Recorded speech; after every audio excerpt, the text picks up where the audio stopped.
શ્રી ગણેશાય નમઃ. જય શ્રી કૃષ્ણ, જય માતાજી, હર હર મહાદેવ. ગણપતિ અથર્વ શીર્ષનું આધ્યાત્મિક મહત્વ. આપણે આપણી સંસ્કૃતિ અને સંસ્કારને ટકાવી રાખવા તથા બળ, બુદ્ધિ અને યશની પ્રાપ્તિ માટે વિવિધ દેવોની ઉપાસના કરીએ છીએ. ભગવાન શંકરની ઉપાસના કરવાથી મોક્ષ મળે છે અને ભૌતિક સુખોની પણ પ્રાપ્તિ થાય છે. ભગવાન શ્રી કૃષ્ણની ઉપાસનાથી જ્ઞાન, વૈરાગ્ય અને મોક્ષની પ્રાપ્તિ થાય છે. માતાજીની વિવિધ ઉપાસનાથી બુદ્ધિ, શક્તિ અને જ્ઞાનની પ્રાપ્તિ થાય છે. ગણપતિ અથર્વ શીર્ષમાં ભગવાન ગણેશ પ્રત્યક્ષ તત્વ રૂપે છે. તેઓ કેવલ ધારણા કરતા છે, તેઓ સહન કરતા છે અને સમસ્ત વિશ્વમાં બ્રહ્મ સ્વરૂપ છે. તેઓ સાક્ષાત આત્મા છે. ગણપતિ શ્રોતાઓ અને વક્તાઓની રક્ષા કરનાર છે. ગણપતિ દાતાઓ અને વેદવિદ આચાર્યની રક્ષા કરનાર છે. ભગવાન સર્વ રીતે આપણી રક્ષા કરે છે. ગણપતિ વાકગમ્ય છે, ચિન્મય છે, આનંદ અને બ્રહ્મમય છે. તેઓ સચ્ચિદાનંદ અદ્વિતીય આત્મા છે. તેઓ જ્ઞાનમય અને વિજ્ઞાનમય છે. સમસ્ત જગત તેમનામાં ઉત્પન્ન થયું છે અને ધારણ થયું છે. સર્વ જગત તેમનામાં લય પામે છે અને સર્વ જગત તેમનામાં પ્રતીત થાય છે. આ સમગ્ર સૃષ્ટિમાં પૃથ્વી, જળ, વાયુ, આકાશ અને ભૂમિ તમે જ છો. ભગવાન ગણેશ પથ, પદ્યંતી, પદ્યમાં અને વૈષ્ણવી રૂપ ચતુર્વિધ વાક્પદો રૂપે છે. શ્રી ગણેશ સત્વ, રજસ, તમસ અને ત્રણેય ગુણોથી પર છે. તેઓ સ્થૂળ, સૂક્ષ્મ અને કારણ આ ત્રણેય ગુણોથી પર છે. ભૂત, ભવિષ્ય અને વર્તમાન ત્રણેય કાળથી પર છે. હે ગણનાયક, મૂલાધાર વક્રમાં વસતા આપ પ્રભુ શક્તિ, મંત્ર શક્તિ અને ઉત્સાહ શક્તિથી યુક્ત છો. યોગીજનો સદા આપનું ધ્યાન કરે છે. તમે જ બ્રહ્મા, વિષ્ણુ અને રુદ્ર છો. તમે ઇન્દ્ર, અગ્નિ, વાયુ, સૂર્ય અને ચંદ્રમા છો. તમે સગુણ બ્રહ્મ સ્વરૂપે ભુવ, ભુવ, સ્વ અને પ્રણવ છો. ઓમ ઘ ઓમ આપના મંત્રનું સ્વરૂપ છે. ઘકાર પૂર્વરૂપ છે, અકાર મહારૂપ છે, અનુસ્વાર અત્યંત રૂપ છે, બિંદુ ઉત્તર રૂપ છે, નાદ સંધાન છે, સંહિત સંધિ એ ગણેશ વિદ્યા છે. ઓમ ગણપતે નમઃ એ તમારો મૂળ મંત્ર છે. ભગવાન ગણેશ 4 ભુજાવાળા, તેમના 4 હાથોમાં પાસ, અંકુશ, ઘી અને વરદ મુદ્રા ધારણ કરેલ છે.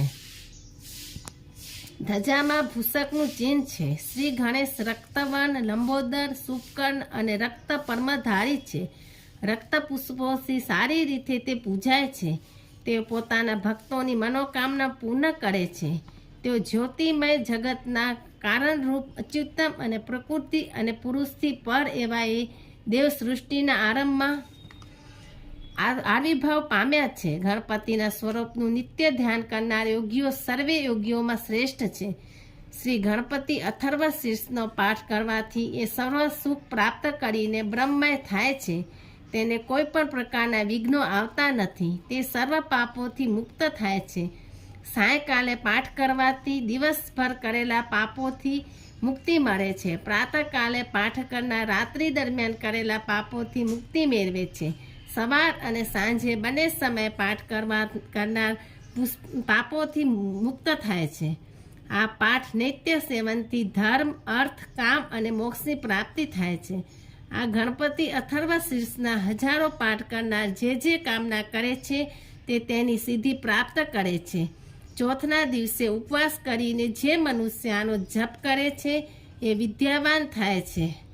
જે બ્રહ્માદિ આવરણને જાણે છે તે કદાપી ભયભીત થતો નથી.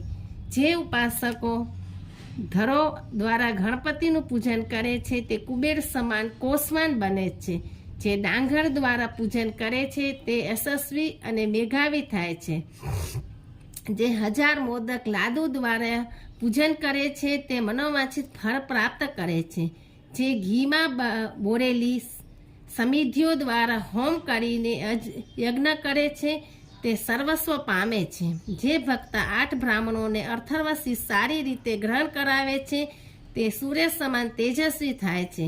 જે વ્યક્તિ સૂર્યગ્રહણ સમયે નદીમાં ઊભા રહીને અથવા ગણપતિની પ્રતિમાના સાનિધ્યમાં અથર્વ શીર્ષનો પાઠ કરે છે તે મહાદોષોથી મુક્ત થાય છે અને સર્વજ્ઞ થઈ જાય છે. ભગવાન ગણેશ મૂલાધાર ચક્રમાં બિરાજે છે, એટલે મૂલાધાર ચક્રને ગણેશ ચક્ર કહેવાય છે. તેમાંથી કુંડલીની જાગૃતિ કરવાની યોગ સાધનાનો આરંભ થાય છે. આ ષષ્ઠ ચક્રોના ધ્યાન સમયે યોગી પુરુષો વિવિધ અનુભૂતિઓ પામે છે. પહેલું મૂલાધાર ચક્ર એ આધાર પદ્મ છે. એના 4 દળ છે. ગણપતિ તેના અધિષ્ઠાતા છે. દેવનું ધ્યાન કરવાથી યોગીઓ સઘળા પાપોનો નાશ થાય છે. તે વિદ્યા અને આરોગ્યની પ્રાપ્તિ કરાવે છે. જ્ઞાન, મનન અને વિલક્ષણ દર્શન પાડે છે. બીજું સ્વાધિષ્ઠાન ચક્ર છે. એ પદ્મના 6 દળ છે. તેના અધિષ્ઠાતા દેવ બ્રહ્મા છે. એનું ધ્યાન કરવાથી યોગી દિવ્ય સૌંદર્યથી સંપન્ન થાય છે. ત્રીજું મણિપુર ચક્ર છે. આ પદ્મના 6 દળ છે. તેના અધિષ્ઠાતા દેવ વિષ્ણુ છે. તેના ધ્યાનથી યોગી અવસાદ અને વ્યધિપત વિજય મેળવે છે. તેની સર્વે ઈચ્છાઓ પરિપૂર્ણ થાય છે. ચોથું અનાહત ચક્ર છે. એ પદ્મના 12 દળ છે. તેના અધિષ્ઠાતા રુદ્રદેવ છે. તેનું ધ્યાન કરવાથી યોગી ત્રિકાળ જ્ઞાની થાય છે. પાંચમું વિશુદ્ધ ચક્ર છે. એ પદ્મના 16 દળ છે. તેના અધિષ્ઠાતા જીવાત્મા છે. તેનું ધ્યાન કરવાથી યોગી વેદજ્ઞ થાય છે. આ ચક્રનું ધ્યાન કરવાથી યોગીઓમાં પ્રચંડ શક્તિ પ્રગટે છે. છઠ્ઠું આજ્ઞા ચક્ર છે. એ પદ્મના 2 દળ છે. એના અધિષ્ઠાતા ગુરુ છે. તેનું ધ્યાન કરવાથી યોગી દુઃખ અને શોકથી મુક્ત થાય છે અને સાક્ષાત વિશ્વનાથના દર્શન થાય છે. આ ષષ્ઠ ચક્રોનું ધ્યાન ધરતા યોગી સહસ્ત્રાધાર મધ્યમાં પહોંચે છે. સ્વયં પરમાત્મા એના અધિષ્ઠાતા દે છે. કુંડલીની જીવન મુક્તિને જાગૃત કરીને યોગી આત્મા સહસ્ત્રસારમાં કૈલાસમાં શિવનો સાક્ષાત કરે છે અને અમર પદને પામે છે. જય શ્રી કૃષ્ણ. જય માતાજી. હર હર મહાદેવ. ઓમ ગણપતય નમો નમઃ.